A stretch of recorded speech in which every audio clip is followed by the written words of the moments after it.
صدر Saddam Hussein ایک دفعہ رات کو عراق کی سرحدوں پر گشت کر رہے تھے۔ بہت دور ایک بستی نظر آئی۔ صدام حسین نے اپنے ساتھیوں سے کہا کہ چلو اس بستی میں چلتے ہیں، لوگوں کی خبر لیتے ہیں۔ ساتھیوں نے یہ سنا تو بہت روکا کہ رات کافی ہو چکی ہے، ہم نہیں جانتے کہ کون سا دشمن آپ کا یہاں پر موجود ہو، مگر صدام حسین نے پھر بھی اصرار کیا تو یہ لوگ بستی کی طرف چل پڑے۔ یہاں پہنچے تو ایک گھر کے اندر دستک دی۔ ایک شخص نے دروازہ کھولا اور اپنے سامنے صدام حسین کو دیکھ کر حیران ہو گیا۔ ان کے ہاتھ چومنے لگا، خوشی کے مارے اس کی آنکھوں میں آنسو آ گئے۔ یوں ایک گھر سے محلہ اور محلے سے بات پورے علاقے تک پہنچ گئی، پورا علاقہ یہاں پر جمع ہو گیا۔ یہ لوگ صدام حسین سے ہاتھ ملاتے اور خوشی سے جھوم جاتے ہیں۔ صدام حسین نے پوچھا کہ آپ لوگوں کو یہاں پر کوئی تکلیف تو نہیں؟ لوگوں نے کہا کہ نہیں، ہم بہت خوش ہیں، ہمیں کسی بھی طرح کی کوئی تکلیف نہیں۔ صدام حسین نے کہا کہ بس میرے لیے دعاؤں کی درخواست ہے، کیونکہ جب تک میں جاگ رہا ہوں اس وقت تک آپ لوگ چین سے سو سکتے ہیں، لیکن جب میں چلا گیا تو تم کبھی بھی چین سے سو نہیں پاؤ گے۔ تاریخ گواہ ہے کہ صدام حسین کے جانے کے بعد اس کے یہ الفاظ بالکل سچ ثابت ہوئے، کیونکہ جب صدام حسین زندہ تھا تو عراق، شام، یمن، بلکہ یوں کہیں کہ پورا عرب سکون کی نیند سوتا تھا اور سکون کی نیند اٹھتا۔ مگر اچانک اس کے دشمن نے اندر ہی اندر ایسی مہارت سے اس کے خلاف بغاوت کروائی کہ پورے عرب نے یورپ کا ساتھ دے کر صدام حسین کو دشمنوں کے سامنے بالکل اکیلا کر دیا، جس کے بعد امریکہ نے عراق پر چڑھائی کر دی اور صدام حسین کو پھانسی دے دی گئی۔ اور اس پھانسی کے بعد عراق کے ساتھ ساتھ شام، فلسطین، لیبیا، افغانستان کوئی بھی محفوظ نہیں رہا۔ آج شام جل رہا ہے، سعودیہ کے اندر بغاوت ہے، یمن کے اندر جنگ ہے، فلسطین میں ظلم، پوری دنیا میں جہاں پر بھی دیکھو مسلمانوں پر ظلم ہے۔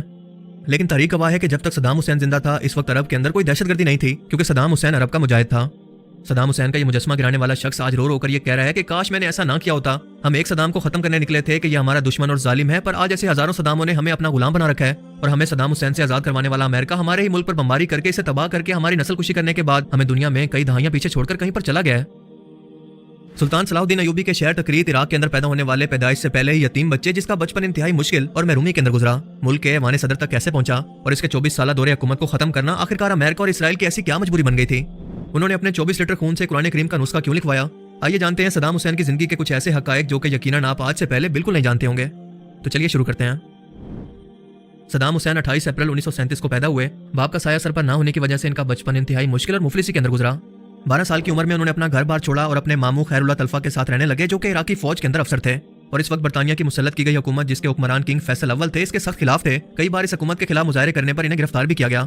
صدام حسین کے ماموں کی تربیت کا اثر تھا کہ وہ بھی ان مظاہروں کے اندر شامل ہو گئے اور کم ترین عمر کے اندر اسی وجہ سے 6 ماہ کی سزا بھی کاٹی۔ انہیں باقی نوجوانوں کی طرح شراب کی بجائے کتابیں پڑھنے کا اور شکار کا شوق تھا، اور اپنے پیسے جمع کر کے تاریخ کی کتابیں خرید کر وہ اس کو پڑھا کرتے۔ 1958 یعنی 1958 کے اندر انہوں نے اپنی چچا زاد سے شادی کر لی، جس سے ان کی 3 بیٹیاں اور 2 بیٹے پیدا ہوئے۔ 18 سال کی عمر کے اندر وہ باس پولیٹیکل پارٹی کے اندر شامل ہو گئے۔ 1958 یعنی 1958 کے اندر اس برطانوی حکومت کے خلاف آخرکار انقلاب آ گیا اور اس بادشاہت کا خاتمہ ہو گیا، جس کے بعد اس سے بھی ظالم حکمران عبد الکریم قاسم کی حکومت آ گئی، جو کہ کمیونسٹ سوچ کا مالک تھا، یعنی لوگوں کی ہر ایک سوچ اور وسائل پر صرف اس کی پالیسی کا کنٹرول ہو، پھر چاہے لوگ اس کو پسند کریں یا نہ کریں۔ یہ ڈکٹیٹر سوچ کا مالک تھا۔ کچھ عرصہ بعد عبد الکریم قاسم کا ایک دوست تقریر شہر کے اندر قتل ہو گیا اور اس کا الزام صدام حسین پر لگایا گیا۔ انہیں اس الزام کے اندر گرفتار تو کیا گیا، مگر ثبوت ناکافی ہونے کی وجہ سے چھوڑ دیا گیا۔ اس رہائی کے کچھ عرصہ کے بعد صدام حسین کو اس کی باس پارٹی کی ہائی کمان نے بغداد شہر کے اندر بلا لیا اور وہاں پر انہیں صدر عبد الکریم قاسم کو قتل کرنے کا مشن سونپا گیا، اور اس مقصد کے لیے صدام حسین نے فوجی تربیت حاصل کی، جس کے اندر خاص طور پر ریوالور اور مشین گن کو ٹھیک نشانے پر مارنے کی خصوصی مہارت شامل تھی۔ صدام حسین نے اپنے 5 ساتھیوں کے ساتھ جنرل قاسم پر حملہ کرنے کا پروگرام بنایا، اور وہ کئی دن تک صدارتی محل کے ارد گرد گھومتے اور راستوں کا جائزہ لے کر پلان بناتے رہے کہ کس طرح سے حملہ کیا جائے اور کن کن راستوں سے فرار ہوا جا سکتا ہے۔ 7 اکتوبر 1959 کی سپہر کو صدام حسین نے اپنی مشین گن کا رخ صدر قاسم کی کار کی طرف کیا اور فائر کھول دیا۔ 2 گولیاں صدر قاسم کو لگی، مگر وہ بچ گیا۔ جواب میں باڈی گارڈ بھی فائر کھول چکے تھے، جس کی وجہ سے صدام حسین کا ایک ساتھی مارا گیا، جبکہ ایک گولی صدام حسین کی ٹانگ پر لگی۔ اب ظاہر ہے کہ وہ گرفتاری کے خوف سے کسی اسپتال کے اندر نہیں جا سکتے تھے، لہٰذا پارٹی کے ایک ساتھی نے ریزر بلیڈ سے صدام کے زخم کے ارد گرد گوشت کو کاٹ کر کینچی سے گولی نکال کر پٹی کر دی۔ جبکہ حکومت نے اس حملے کے بعد ملک کی سرحدیں سیل کر دی تھی اور جگہ جگہ پر چھاپے مارنے شروع کر دیے تھے، لیکن صدام حسین نے بیس بدلا اور کسی طرح سے بغداد سے نکلنے میں کامیاب ہو گئے۔ دریائے دجلہ کے کنارے چلتے چلتے صدام حسین اپنے شہر تقریر پہنچے اور راستے میں صدام حسین کا ٹکراؤ ایک پولیس آفیسر سے بھی ہوا، لیکن صدام حسین نے گھبرانے کی بجائے بڑے تحمل سے تمام سوالوں کے جواب دیے۔ جب پولیس آفیسر نے ان سے شناختی کارڈ مانگا تو انہوں نے جواب دیا کہ ہم تو بدھو لوگ ہیں، ہمارے پاس بھلا شناختی کارڈ کہاں سے آئے؟ اور پولیس والے نے اس بات پر یقین بھی کر لیا، ورنہ شاید یہ صدام حسین کی زندگی کا آخری دن ہوتا۔ اب چلتے چلتے صدام حسین کو راستے کے اندر دریا کو پار کرنا تھا، لیکن یہ سردیوں کے دن تھے، یہ کیونکہ شام کا وقت تھا اور تمام کشتیاں چلنا بھی بند ہو چکی تھی، لہٰذا انہوں نے اپنے کپڑے اتار کر ایک گانٹ کی شکل کے اندر اپنے سر پر باندھ لیے اور خنجر اپنے دانتوں کے اندر دبا کر دریائے دجلہ کے اندر چھلانگ لگا دی۔ اس دوران وہ کافی زخمی بھی ہوئے، لیکن پھر بھی تیر کر دریا کو پار کر لیا اور آخرکار اپنے گاؤں پہنچ گئے۔ صدام حسین نے اپنی ماں اور اپنے ستیلے باپ کو تمام تفصیلات بتائیں، اور یہ سن کر سب نے یہی بہتر سمجھا کہ اب صدام حسین کا عراق کے اندر رہنا ٹھیک نہیں، بلکہ ان کو شام بھیج دیا جائے۔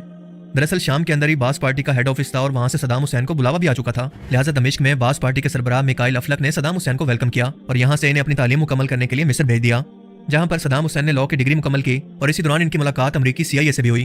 قاہرہ کے امریکی سفارت خانے کے اندر کئی بار ان کا آنا جانا لگا رہتا۔ 25 فروری کو انہیں عراق کے اندر موت کی سزا سنا دی گئی۔